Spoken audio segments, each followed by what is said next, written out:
For so long, I had been wanting to make a difference.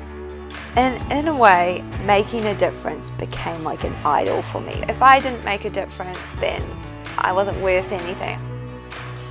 Each of us can make a difference, but that's not what our worth is based upon. I'm Andy Dixon, and this is Down to Earth Conversations, where we hear from ordinary people who are helping to bring a bit of heaven down to earth. Welcome to another episode of Down to Earth Conversations. Thanks for joining me once again to hear more of these conversations with awesomely ordinary people who are making a difference in the world. I had a couple of bits of feedback over the last week, and I just want to say up front that I love it so much when I get feedback from you guys about the podcast.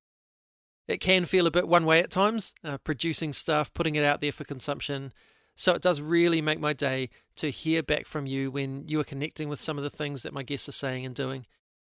If you don't already, you can connect with me on Facebook or Instagram at downtoearth.conversations on both of those, or you can find me through my website at downtoearthconversations.com. Today I'm excited to bring you my cordial with Alanna Chapman, who, along with her husband Pete, created the wine label 27 Seconds. This is an awesome story of business and justice colliding and becoming something really unique. We hear from Alanna about how she and Pete ended up selling wine to support slavery survivors, with 100% of their profit going to that cause. And that's right, 100% of the profit. We talk about the wine, slavery, how they got their name, and what it is that Alanna's learnt about making a difference throughout this journey. This is episode 26 of Down to Earth Conversations. Here's Alanna Chapman.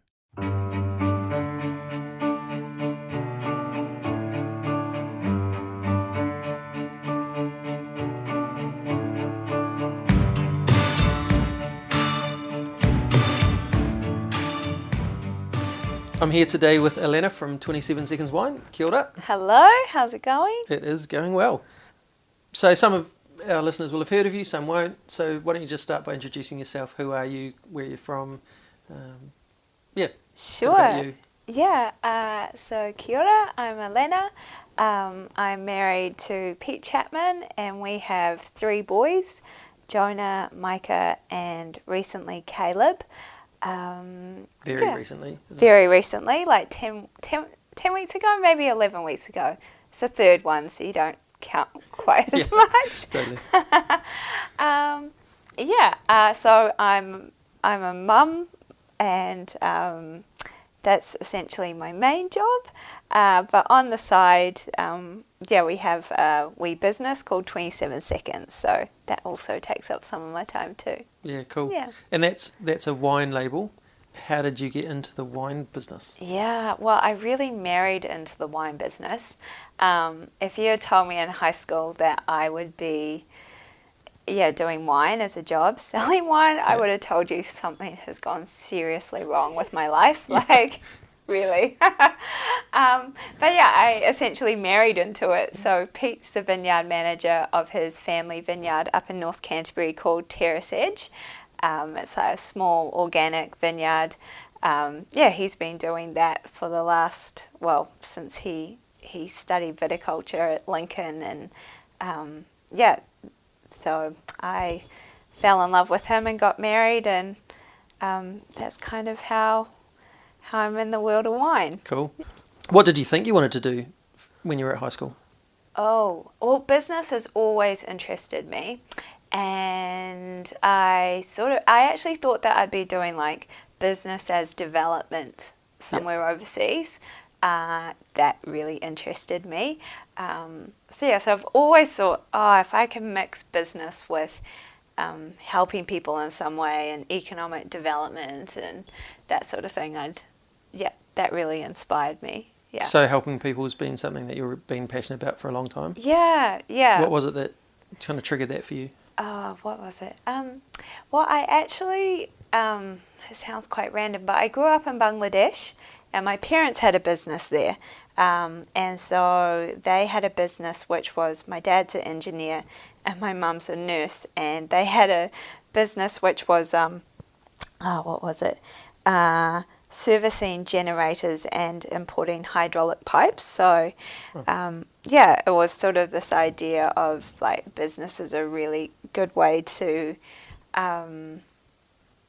like help economy, give good jobs, give stability, but also doing business in a way which is really honourable as well. And that was sort of so. That's fascinating because often you think of places like Bangladesh and go, well, the way that you could help them is by giving money to non-profits or things that it could send that money over there, but actually which is great. That's definitely a way you can help, but there's also this business angle. Yes. Yeah. Cool. Yeah, exactly. And I think, I think there's definitely a need for aid and a need for NGOs, but there's also a thing of job creation and building up an economy and community and that sort of thing. So I guess I was quite inspired by my parents' work. Yeah. So tell us about 27 Seconds and what makes it not just a wine label. Yeah, so I guess the name itself is called 27 Seconds, and we got the name from it's a UNICEF statistic where they estimate that 1.2 million children are sold into slavery every year, and when you break those statistics down, it's 27 seconds, one child every 27 seconds. So the name kind of hints at something being a bit different about the wine label. We give all our profits to organisations working in the area of modern day slavery. So yeah, it's a wine with a purpose. Yeah. That's a horrendous statistic, isn't it? It is horrendous, isn't it? Yeah.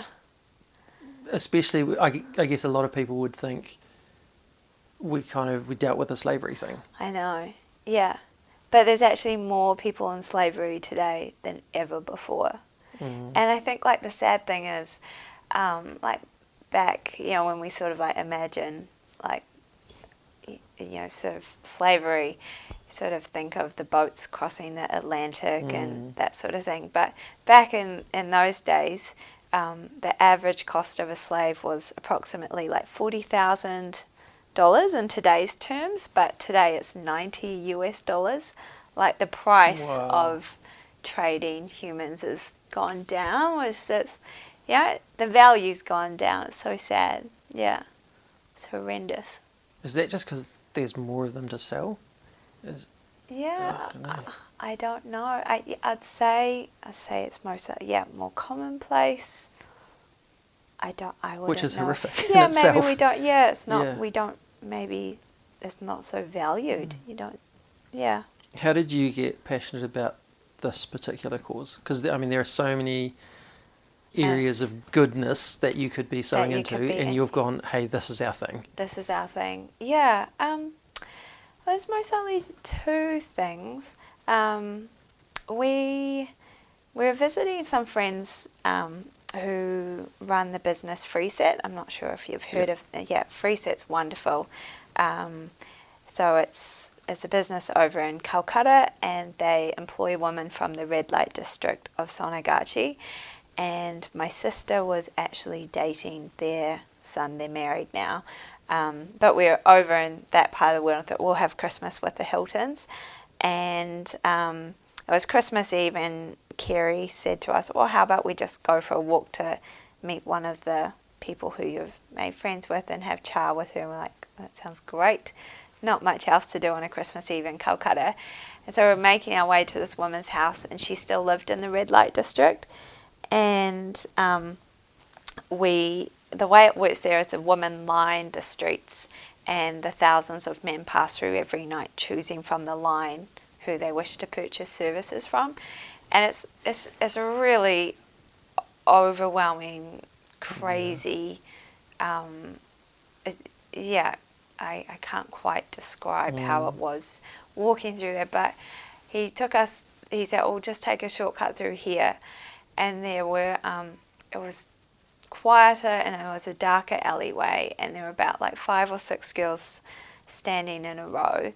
And as we passed through, they just looked really different from a lot of the other women we had seen. And I said to Kerry, why do these girls look different? And he said, well, they've been sold and trafficked from Nepal and sold into prostitution.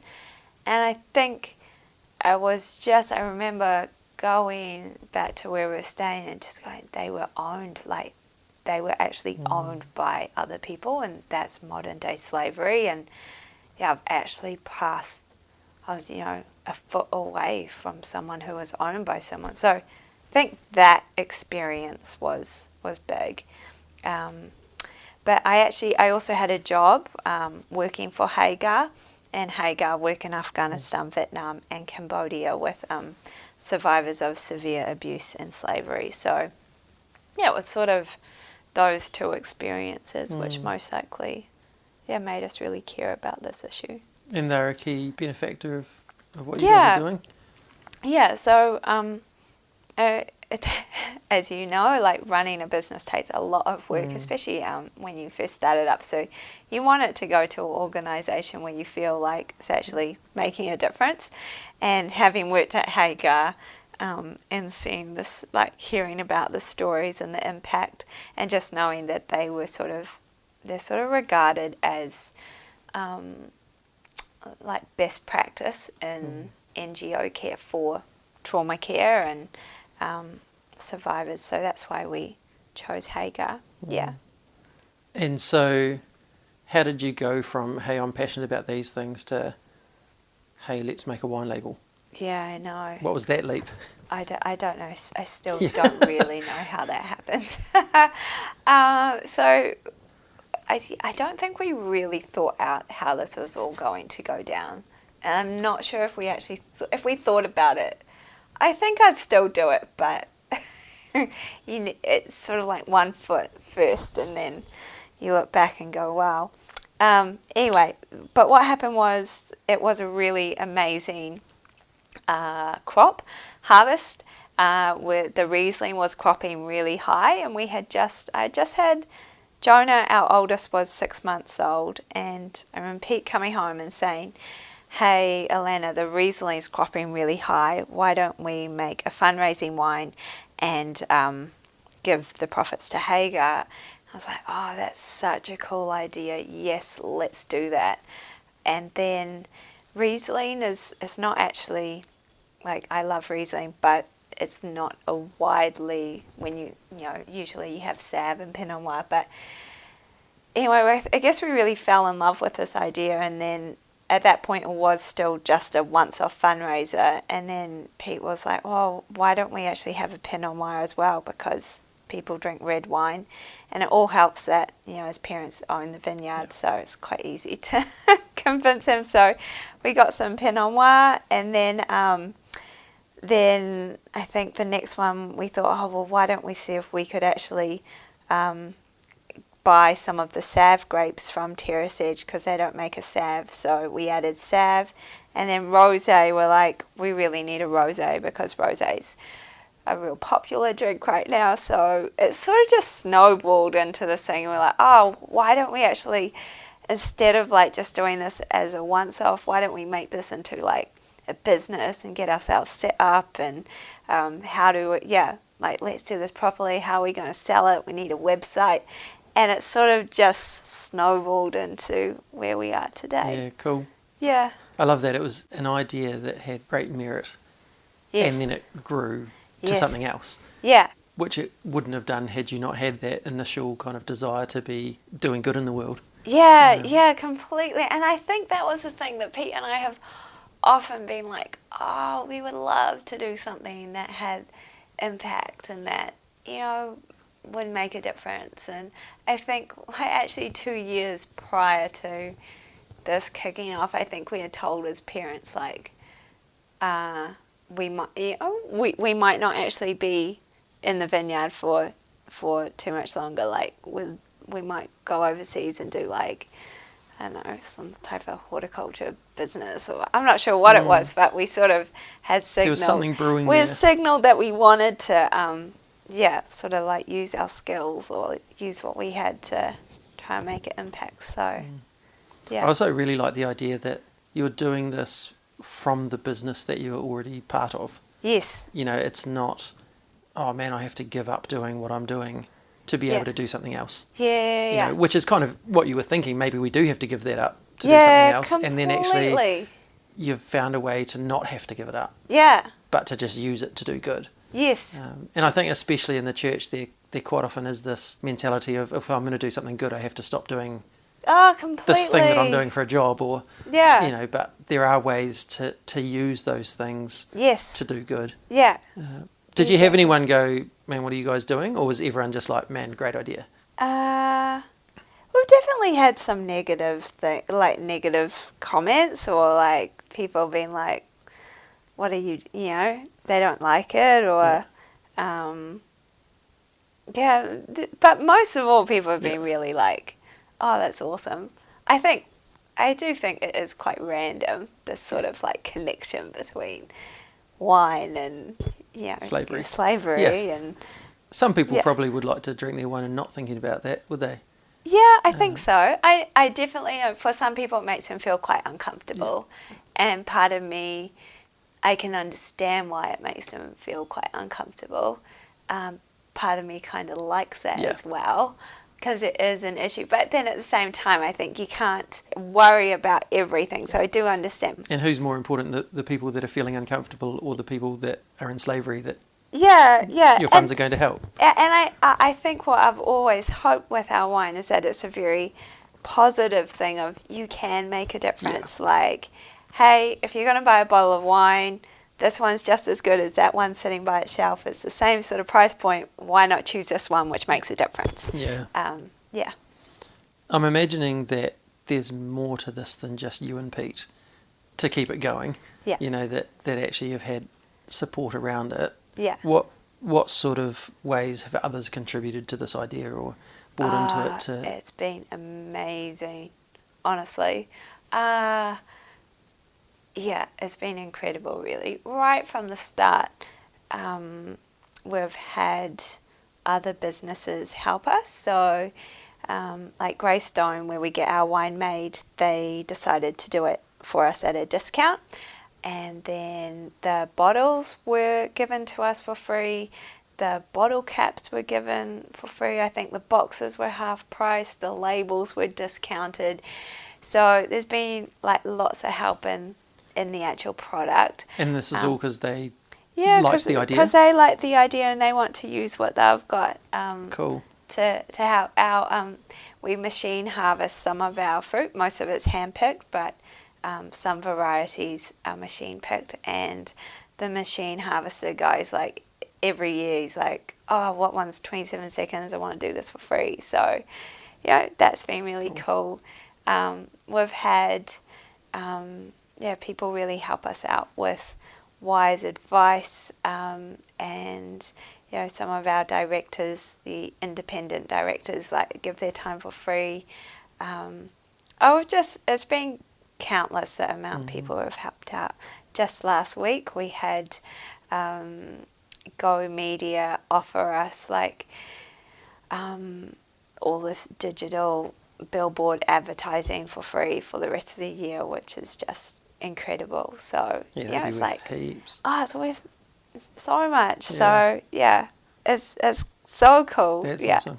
Do you find that that's really I don't even know what the word is. Is it really exciting to see that this good idea that you guys had and just your heart for wanting to do good has actually bled out into so many others going, I want to do good too. I want to help with that. Is that encouraging? Oh, hugely so. Hugely so. And real humbling as well. Yeah, that I love it. It gets me really excited, I love that idea that like you do something good and it ripples out and someone else goes, oh, I can do that too. Or I can contribute, or yes. Maybe I can't contribute to you, but I've got this idea that I can do over here, or which I guess is why I started the podcast, to be honest.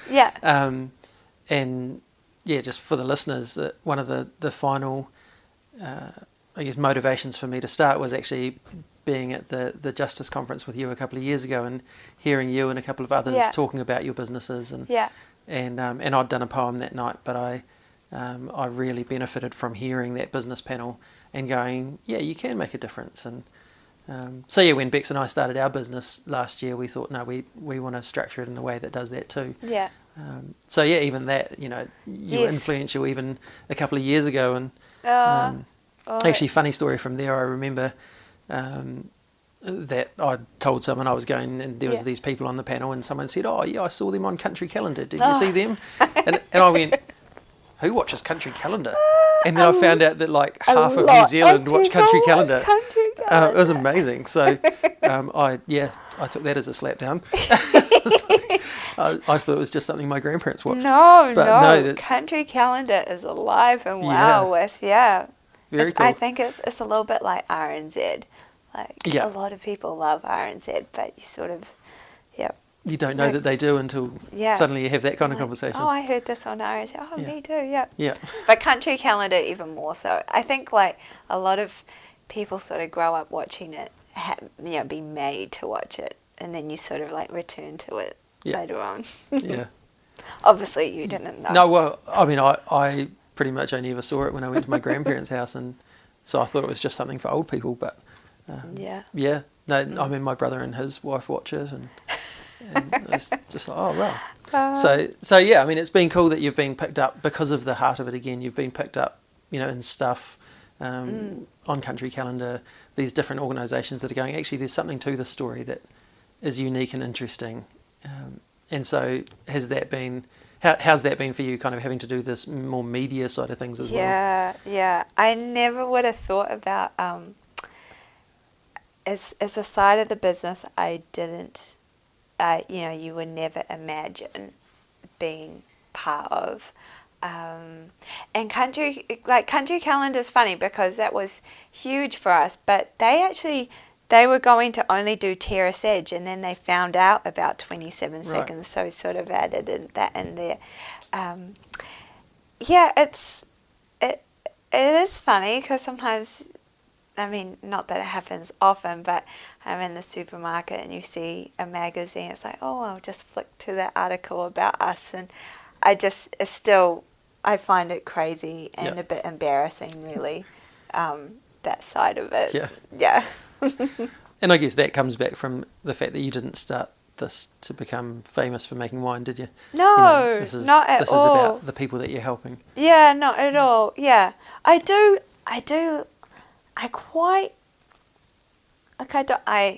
mind. I quite enjoy speaking to people about, but I feel like, like at the end of this month, we've been asked to give a wine tasting and share our story to 80 accountants, and like, it's just what a cool opportunity. Yeah. Like, I think previously, having worked in Hagar, you would never get invited to talk to accountants about the work of Hagar, but because wine's attached to it, and you give out wine tastings, and then it's this bizarre thing, but it sort of opens all these doors into the corporate world. That's really cool. Yeah. So because of the way you've done it, it's not just asking people for money. It's you've created a business model where actually that's become attractive to people that previously wouldn't have been part of your audience. Yeah, that's really cool. I know early on you spent some time based at Pathway Charitable Group's social enterprise hub. Yeah. And I used to work for Pathway. Oh, no back in the day. I worked for their employment wing, Oak Tree. Oh, did you? Awesome. And some of my listeners will know that actually our first ever episode was interviewing Kerry Ewing, who was part of Pathway at that stage. Yes. And a really good man. So what was it like to be part of this social enterprise hub that was focused on people like yourselves who wanted to do good with stuff and be around like-minded people? Yeah. What was that like for you?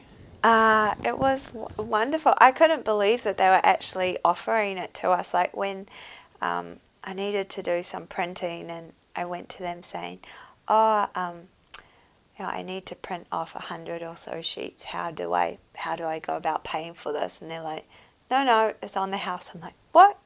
Like, I think for a startup where you're, every dollar really counts, it was an incredible gift.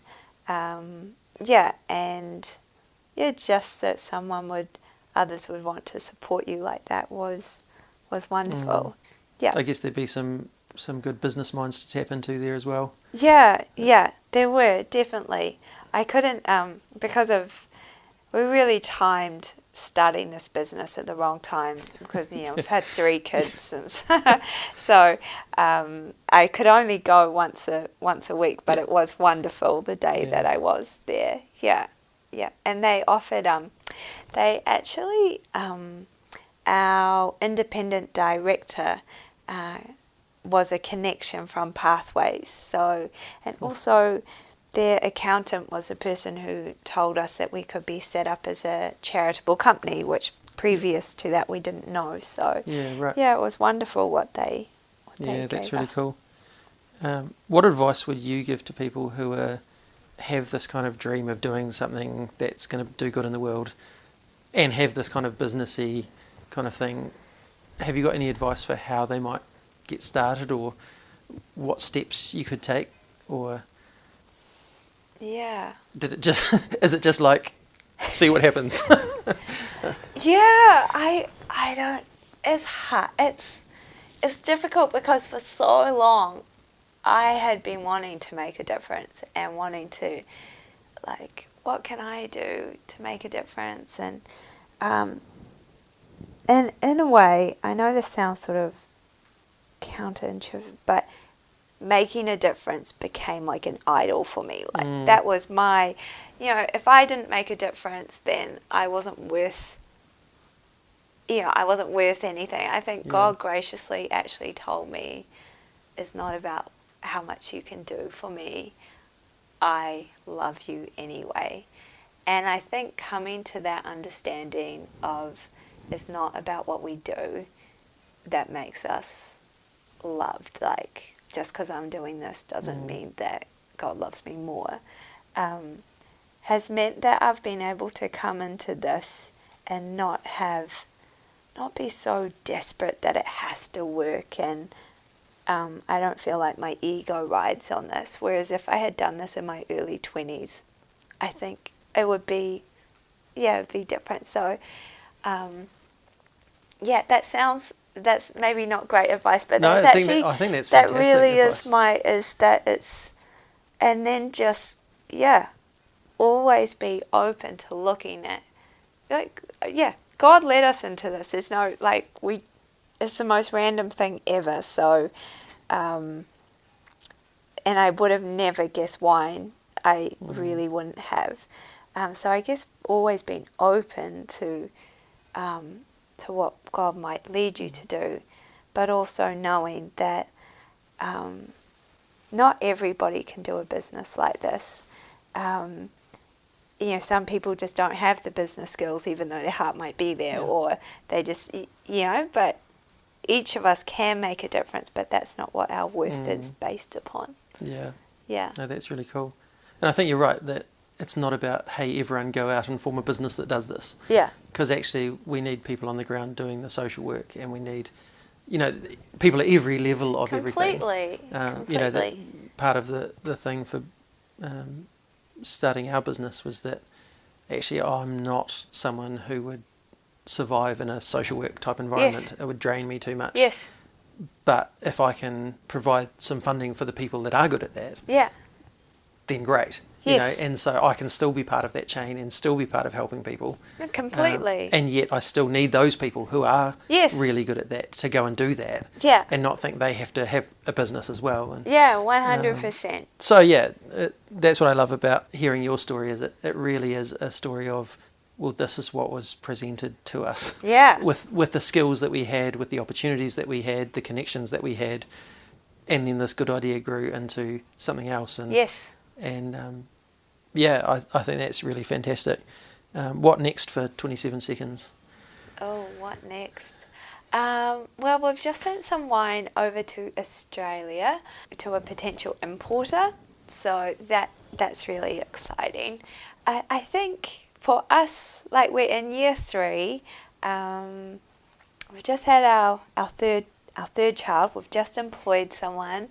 I sort of feel like we're we're really starting to grow more and get our stockists more up and down the country. So really getting New Zealand going well. I feel like we haven't even broken into Auckland or Wellington properly yet. So that's Wellington is our focus for the next 18 months, and then we'll see from there. But really, the long-term goal is pretty simple: is just sell as much wine as possible, so we can give away as much as possible. Yeah. Cool. How can people get behind what you're doing and support you? Oh, thank you. Well, if you enjoy drinking wine, then our wine tastes good and does a lot of good. We really that's one thing that we focused on right from the start. Is I think sometimes people have these connotations of a fundraiser or like social enterprises that perhaps the quality of the product's second rate. So for us, we wanted to make sure that it was really good wine. So yeah, if you drink wine, choose our wine. It makes a difference. And if you don't drink wine, give it away as gifts. If you work in a business, corporate gifts, or think of us. I've actually seen some of your social media. You've posted some cool pictures of where it's been part of a corporate gift pack or something like that, and it looks great. Thank you. Part of a pack like that. Thanks. And actually, there's been some cool stories that you posted on your social media as well about people who like your wine who have demanded that their local supermarket stock it. Well, this is the most incredible thing. So we have 3 kids under 5. We've started this business. I don't know how many stockists we're in now. It's over 30, maybe even more. But every single one, apart from one supermarket, we've only approached one supermarket ourselves.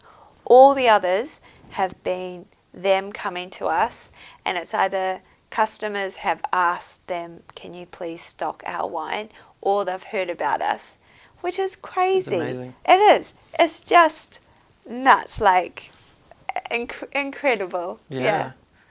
So. You think how many startups would like that sort of exposure without the marketing costs of that? I know. I feel that's incredible. It is amazing. Yeah.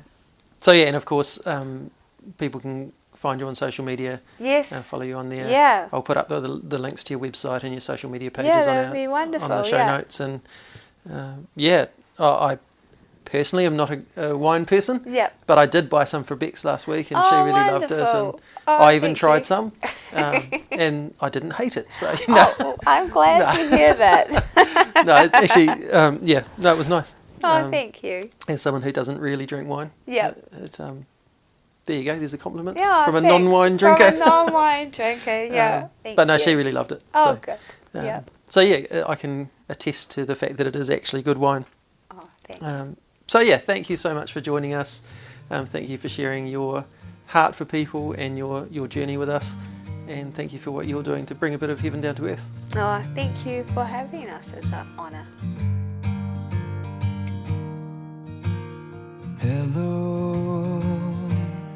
Hello, heaven. Well, I hear you whisper to come near.